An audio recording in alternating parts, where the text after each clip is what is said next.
Salut. Bon, aujourd'hui, une petite vidéo en plâtre radial, en plâtre diagonal. Quelle différence? Allez, je t'explique ça tout de suite. Bon, tout d'abord, si tu vas dans le plâtre diagonal dans un pneu radial, sache que tu te trompes. Peu importe le sens dans lequel tu vas le mettre, il ne travaillera pas correctement dans le sens des nappes du pneu radial. Et il risque surtout de moins bien répartir les contraintes. De plus, à long terme, on pourra observer un décollement ou une faiblesse. Le plâtre diagonal est renforcé avec des fils disposés en biais croisés, un petit peu comme un mini pneu diagonal.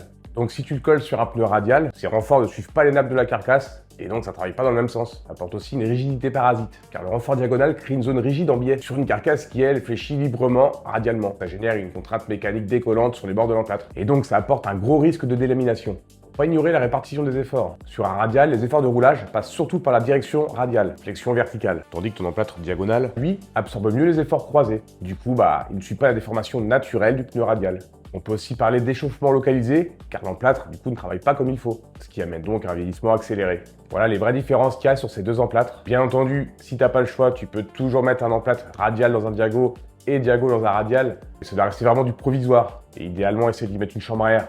Ça va appuyer dessus, ça va le maintenir un peu plus longtemps. Mais encore une fois, c'est du provisoire. Bon, tu connais maintenant la différence entre les deux types d'emplâtres qu'on retrouve sur les pneumatiques. Merci d'avoir regardé cette vidéo. C'était Nico et je te dis à bientôt. Salut!